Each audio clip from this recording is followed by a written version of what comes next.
Welcome to Democracy Now!, democracynow.org, the War and Peace Report. I'm Amy Goodman. In what's being billed Super Tuesday 3, Democratic and Republican voters head to the polls today for primaries and caucuses in Florida, Illinois, Missouri, North Carolina, Ohio, and the Commonwealth of Northern Mariana Islands.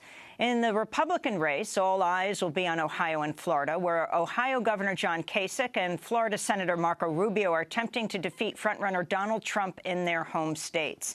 On the Democratic side, polls show Vermont Senator Bernie Sanders and former Secretary of State Hillary Clinton locked in close races in Ohio, Illinois, and Missouri. Speaking in Youngstown, Ohio, Monday, Sanders said he can defeat Donald Trump. One of the arguments made against this campaign is people say, well, you know, Bernie Sanders, nice idea, nice guy, nice ideas, but he can't win the general election. That's wrong. That is factually incorrect. And I would all of you take a look at all of the polls, almost all of the polls that have been taken over the last several months. Last national poll done by NBC Wall Street Journal. Bernie Sanders versus Donald Trump. Sanders wins by 18 points. Donald Trump has continued to face condemnation for violence at his rallies. In North Carolina, the Cumberland County Sheriff's Office considered charging the Republican presidential frontrunner with inciting a riot after one of his supporters punched a protester in the face during a rally in Fayetteville last week. The office ultimately decided not to move forward with the charges. During a campaign stop in Tampa, Florida Monday, Trump again faced protests both outside and inside the venue. Oh, get out of here.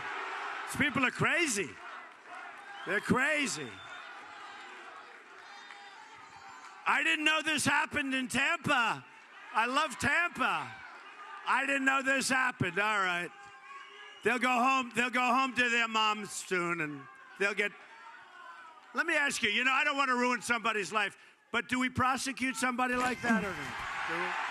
Former Republican vice presidential candidate Sarah Palin joined Trump on stage and condemned the demonstrators who've repeatedly, peacefully disrupted Trump's rallies. What we don't have time for is all that petty, punk-ass little thuggery stuff that's been going on with these quote-unquote protesters who are doing nothing but wasting your time and trying to take away your First Amendment rights, your rights to assemble peacefully, and the media being on the thug side. What the heck are you guys thinking, media? It doesn't make sense. A reporter at the right-wing news site Breitbart has resigned, along with a number of her colleagues, saying the organization has become a shill for Donald Trump. Michelle Fields resigned after accusing Trump's campaign manager, Corey Lewandowski, of grabbing and shoving her at a Florida rally. The incident was witnessed by a Washington Post journalist, but Breitbart published an article casting doubt on its own reporter's claims. Speaking on Megyn Kelly's show on Fox News Monday, Fields said her editors at Breitbart failed to support her. What we don't have time for is all that. Well, I mean, I think the idolatrous worship of the Trump campaign by some people in the media, leading to them covering up the truth, is a major story. And as you say, I think it's again a story because the Trump campaign never acknowledges mistakes, never acknowledges their responsibility for violence, never acknowledges anything that they do wrong. It's a no apologies campaign. That's why he's popular. But that does have consequences, and it does have victims. In this case, it was just a bruise on the arm. But there are other cases where it's more than that. That was Ben Shapiro of Breitbart speaking on Fox. This is Michelle Fields, who said her editors at Breitbart failed to support her. When this happened, my Washington editor, Matthew Boyle, was telling me, oh, don't worry, this is going to be great because Donald Trump's going to give us so many exclusives now because they're going to feel like they have to do it because of what they did. This is how my company was looking at this. Instead of saying, wow, what happened? Are you okay? Let's defend you. They were thinking that this was a good thing because we would get more access to Donald Trump. National security reporter Jordan Schachtel, that was Michelle Fields on Fox. Meanwhile, a Muslim student in Kansas says he and his Latino friend were beaten up by a man who shouted Trump, Trump, Trump and racial slurs. Kondo Gurusama told news outlets the man shouted Trump will take our country from you guys over the weekend.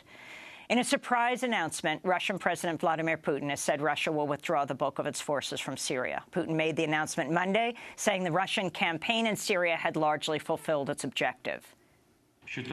I believe that the goal set out to the Ministry of Defense and the armed forces has in large part been fulfilled, and that's why I ordered the Ministry of Defense as of tomorrow to start the pullout of the main part of our military grouping from the Syrian Arab Republic. Russian troops have reportedly already begun to depart Syria, with the first planes leaving earlier today. Russia's involvement in the conflict helped bolster the regime of Syrian President Bashar al-Assad. UN peace envoy Staffan de Mistura said he hoped Russia's withdrawal would have a, quote, positive impact on Syrian peace talks now entering their second day in Geneva. At least 3 Afghan refugees have drowned while attempting to cross a river from Greece to Macedonia after the closure of the main border left them stranded. The refugees were among about 1,000 who tried to make it to Macedonia amidst harsh border restrictions all along the Balkan route. A number of them formed a human chain across coursing river waters to help each other across. A top U.S. general has proposed resuming offensive strikes against the Taliban in Afghanistan. The Washington Post reports top Pentagon officials have accused General John F. Campbell, who recently left his post as commander of U.S. forces in Afghanistan, of breaking with procedure by forwarding his proposal directly to the White House without the knowledge of Defense Secretary Ash Carter. Campbell denies the claim. Current policy allows the United States to strike the Taliban only under certain conditions, including if there is a direct threat to U.S. troops. In Berlin, Germany, a car has exploded, killing the driver after authorities say that a bomb detonated. Few details have been released so far. In Bahrain, police have detained a leading human rights activist and her 1-year-old son. Zeneb Al-Khawaja is the daughter of longtime activist Abdulhadi Al-Khawaja, who's imprisoned under a life sentence. Zeneb's arrest came on the 5th anniversary of a violent crackdown on the Arab Spring uprising by the Shia majority against the Sunni monarchy in Bahrain. Human rights groups have called for her immediate release. Bahrain is a close U.S. ally, home to the Navy's 5th Fleet. The Obama administration is reportedly poised to withdraw its plan to allow oil and gas drilling off the coast of the southeastern United States following mass opposition from coastal communities. The New York Times reports the announcement could come as soon as today. Obama's initial plan to open swaths of the southeastern Atlantic coast to oil drilling was backed by governors and lawmakers in southeastern states, but opposed by more than 100 coastal communities and environmentalists. A new study shows the number of people who could be displaced by sea level rise this century due to global warming is much higher than previously thought, with more than 13 million people at risk, nearly half of them in Florida. Those numbers are about 3 times higher than previous estimates for displacement.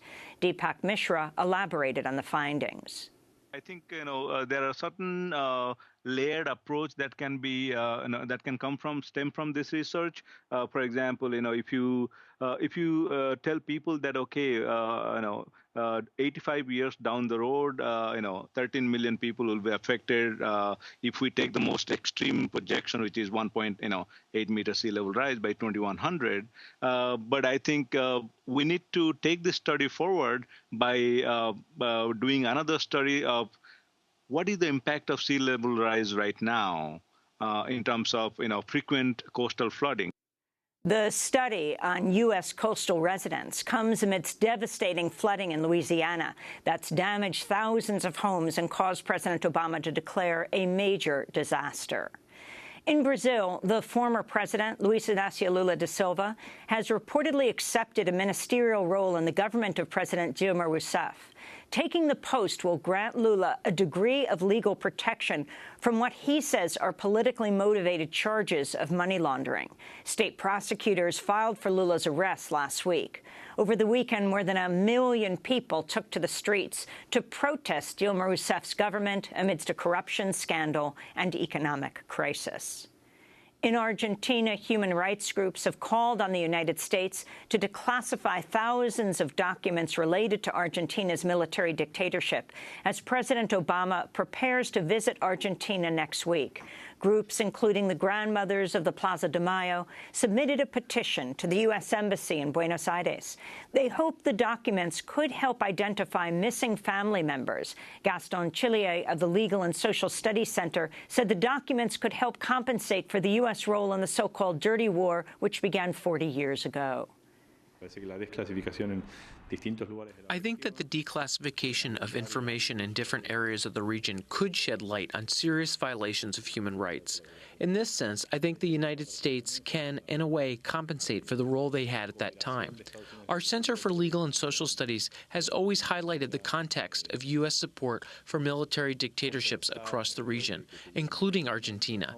But during the Carter administration, the embassy was a key location which received a lot of the complaints, and Human Rights Secretary Patricia Darien was an important figure in pressuring the Argentine dictatorial government. The U.S. Senate has voted to confirm John King as the new Secretary of Education. King had been serving as acting secretary since Arne Duncan stepped down at the end of last year. Despite refusing to even consider any Supreme Court nominee, some Senate Republicans voted to confirm King, saying they wanted a secretary who is accountable to the Senate. King previously served as New York State's education commissioner, where he came under criticism for advocating high-stakes standardized testing linked to teacher evaluations, policies that sparked a historic statewide testing boycott. In sports news, a top National Football League official has for the first time publicly acknowledged the link between football-related head injuries and the brain disease CTE. The NFL has never admitted the link before. Jeff Miller, NFL Senior Vice President for Health and Safety, was asked by a Congress member if there's an established connection between CTE and football. He responded, the answer to that question is certainly yes. And the family of an African-American college student fatally shot by police in Pleasantville, New York in 2010 has reached a $6 million settlement with the village and the officer. DJ Henry was shot while driving away from a party. Authorities said a police officer approached Henry's car. A friend who was with him believed the officer was telling them to move the car. As Henry pulled away, authorities said the officer told him to stop and stepped in front of the car. Authorities found Henry's car was braking when it struck the officer, Aaron Hess, who wound up on the hood and fired through the windshield, killing Henry. A number of witnesses said Hess jumped onto the hood. A grand jury declined to indict him. And those are some of the headlines. This is Democracy Now!, democracynow.org, The War and Peace Report. I'm Amy Goodman.